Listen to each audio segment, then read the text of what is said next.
तिरुपति तिरुमाला देवस्थानम। आंध्र प्रदेश के तिरुमाला में भगवान श्री वेंकटेश्वर स्वामी विराजमान हैं और इन्हें भगवान विष्णु का ही रूप माना जाता है। तो स्वागत है दोस्तों आज के हमारे इस व्लॉग में। आज हम आपको बताएंगे कि हमने हमारे 3 दिन कैसे गुजारे तिरुमाला में। तो आइए हमारे साथ वीडियो के अंत तक बने रहें। हम आपको बताएंगे कि हमने कैसे सर्वदर्शन में दर्शन किए और कैसे हमारी यात्रा प्रारंभ हुई। सबसे पहले हमने बेंगलोर से तिरुपति के लिए रात के 8 बजे की ट्रेन थी, वो जो हमें सुबह 5 बजे वहाँ पर उतारेगी। आप चाहे तो अगर डायरेक्ट ट्रेन नहीं है तो रेणुगुंटा के लिए भी ट्रेन ले सकते हैं, जो कि तिरुपति से 10 किलोमीटर की दूरी पर है। हम सुबह तिरुमाला पहुंच जाते हैं और यहाँ पहुंचकर अगर आपको चलकर जाना है तो उसके लिए एक फ्री दर्शन सर्वदर्शनम की बस चलती है, तो ये बस आपको फ्री में वहाँ तक लेकर जाएगी। और अगर आपको डायरेक्ट बस से जाना है तो एसी नॉन एसी बसेस चलती है, जिसका किराया 90 रुपीज़ से 110 रुपये तक है, तो वो आपको डायरेक्ट ऊपर छोड़ेगी। हम सुबह 6 बजे पर्वत के नीचे पहुंच चुके थे और फिर हम यहाँ से हमारी यात्रा प्रारंभ करेंगे। गोविंदा गो। हेलो गाइस, हम पहुंच चुके। हाय, चलो चलते ऊपर। शुरुआत में ही आपको टीटीडी का लगेज काउंटर मिल जाएगा, तो यहाँ पर आप अपना लगेज जमा करा सकते हैं। और उसके बाद आपको जैसे ही आप ऊपर पहुँचेंगे तो आपको आपका लगेज मिल जाएगा डिलीवरी काउंटर पर। फिर हम लोग यहाँ से चढ़ाई प्रारंभ करते हैं और सुबह 6:30 बज रहे थे। तो यहाँ का जो व्यू है बहुत ही सुंदर है। अगर आप आए तो एक बार आप चलकर ज़रूर जाएं, ताकि आपको यहाँ के सुंदर नज़ारे देखने को मिले। लगभग हम 1000 से 1500 सीढ़ियाँ चढ़ चुके थे और जैसे हम ऊपर जाते जा रहे थे वैसे यहाँ का जो इतना सुंदर वातावरण है वो देखकर तो इतना अच्छा लग रहा था कि पूछो ही मत। और यहाँ पर सीढ़ियाँ जो है बिल्कुल भी क्लीन होती है, गंदगी बिल्कुल भी नहीं होती है। साफ़ सफाई का बहुत अच्छे से ध्यान रखा जाता है तिरुमला में। और जिन लोगों की मन्नत होती है वो यहाँ पर हर सीढ़ी पर कुमकुम हल्दी लगाकर ऊपर चढ़ते हैं। तो लगभग अभी हमारी 2000 सीढ़ियाँ हो चुकी है और हमने वहाँ से चलना प्रारंभ किया था। स्टार्टिंग पॉइंट यहाँ से हम लोग ऊपर पहुँच चुके हैं और लगभग 2388 सीढ़ियाँ चढ़कर हम लोग ऊपर आ चुके हैं। और ये जो है ऊपर का नज़ारा है। और यहाँ से अब हम लोग हमारा लगेज कलेक्ट करने के लिए जाएंगे और वहाँ से हम हमारा लगेज कलेक्ट करेंगे। तो हम जैसे ही आगे बढ़ेंगे तो आपको डिलीवरी काउंटर मिल जाएगा, यहाँ से आप आपका लगेज ले सकते हैं और आप वहीं पर ही रेडी हो गए हैं और हम जा रहे हैं टेंपल की तरफ।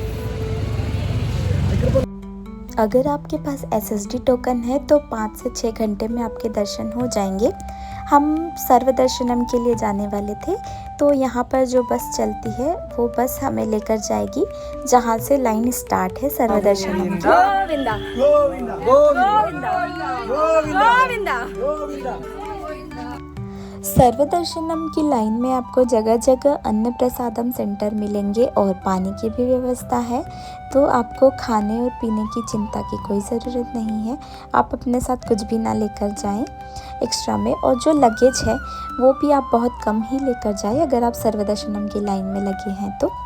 उसके बाद ये लोग लगेज जो है एक हॉल में बिठा देने के बाद में जमा कर लेंगे और वहाँ पर हमारे सेलफोन भी जमा हो जाएंगे और वही हमें मंदिर के बाहर मिल जाएगा। और लगभग 30 घंटे के इंतज़ार के बाद हमारे दर्शन हो चुके थे और अगले दिन सुबह 12 बजे हम लोग दर्शन करके बाहर आ चुके थे और मंदिर के सामने से फिर हमने हमारा लगेज कलेक्ट किया और हम लोग रेडी हो गए नेक्स्ट प्लेस पर जाने के लिए। उसके बाद यहाँ से निकलकर हम जाते हैं कल्याण कट्टम की तरफ, जो कि CRO ऑफिस के सामने है। तो इसके लिए आपको बसेस मिल जाएगी जो कि यहाँ पर चलती है। और यहाँ से हम पहुँच चुके हैं कल्याण कट्टा। यहाँ पर श्रद्धालु अपने केश दान करते हैं। यहाँ से निकलने में हमें शाम हो चुकी थी और उसके बाद फिर हम निकल पड़ते हैं नीचे की तरफ। अगर आपको शॉपिंग करनी है तो यहीं नीचे की तरफ आपको एक शॉपिंग कॉम्प्लेक्स मिलेगा, एसवी शॉपिंग कॉम्प्लेक्स। यहाँ से आप अपने फैमिली और फ्रेंड्स के लिए सुंदर सुंदर चीज़ें खरीद सकते हैं। और जो यहाँ पर आप देखिए बहुत ही सुंदर सुंदर मूर्तियाँ हैं।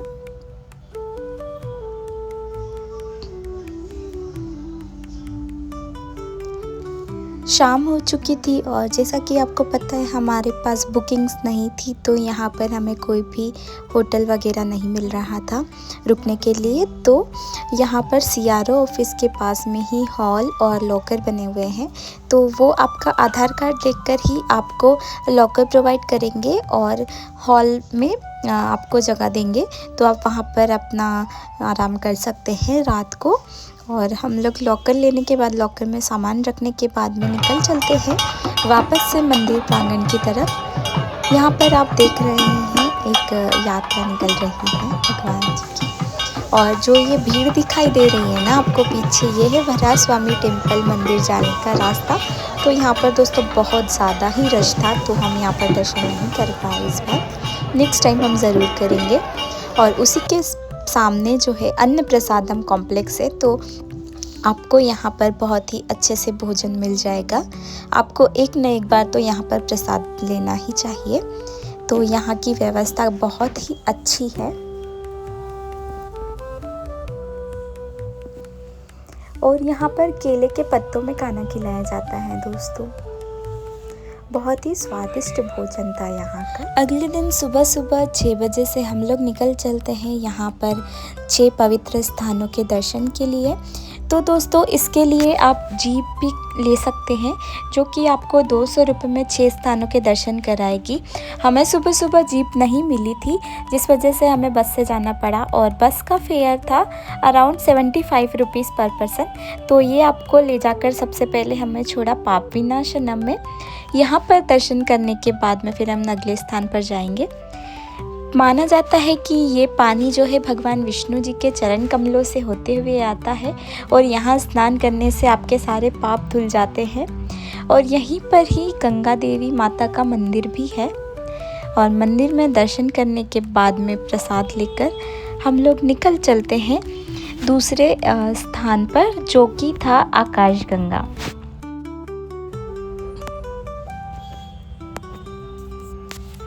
आकाशगंगा पहुंचते ही सबसे पहले हमें दर्शन हुए प्रभु श्री राम जी के। और माना जाता है कि इसी पानी से ऋषि मुनि जो है भगवान श्री विष्णु जी का अभिषेक किया करते थे। और यहाँ पर श्री अंजना देवी टेम्पल भी है।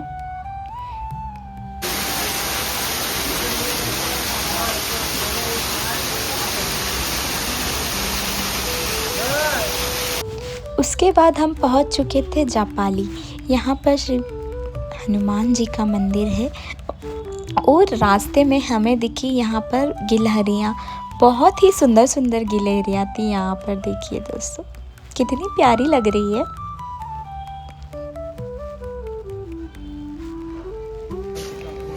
घाटी पर ऊपर पहुँचने के बाद हमें दिखा एक कुंड, और यहाँ पर श्री हनुमान जी का मंदिर भी देखा। यहाँ पर दर्शन करने के लिए आपको अंदर जाने के लिए टिकट लगेगा, और टिकट का कॉस्ट 5 रुपीज़ पर पर्सन होता है। और बजरंगबली का मंदिर हो और बजरंगबली के दूत ना हो तो ऐसा हो ही नहीं सकता है। तो दोस्तों यहाँ पर हमने दर्शन किए, और इसके बाद जो है हम नीचे जाएंगे, नीचे की तरफ। और सबसे सुंदर जगह लगी मुझे जापाली। यहाँ पर आपको चारों तरफ बैम्बू के पेड़ देखने को मिलेंगे। यहाँ पर लोगों ने पत्थरों से घर भी बनाए हुए थे। हमने भी एक छोटा सा घर बना लिया। और यहाँ पर वापस से ये देखो, ये गिलहरी कितनी सुंदर लग रही है। गिलहरी के साथ में फ़ोटोज़ वगैरह क्लिक करी, और उसके बाद फिर हम लोग निकल जाएंगे नेक्स्ट दर्शन के लिए।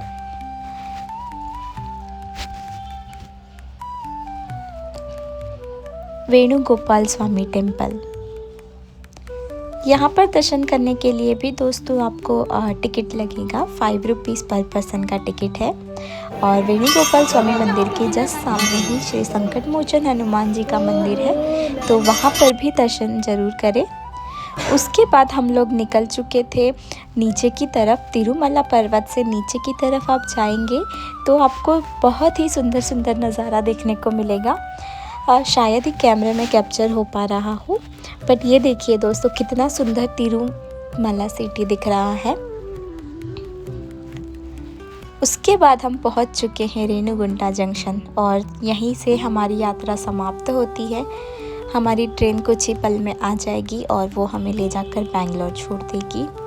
तो दोस्तों आई होप आपको वीडियो अच्छा लगा हो, तो वीडियो को लाइक करना ना भूलें और चैनल को सब्सक्राइब करना तो बिल्कुल भी ना भूलें। मिलते हैं नेक्स्ट वीडियो में, तब तक के लिए टाटा बाय बाय।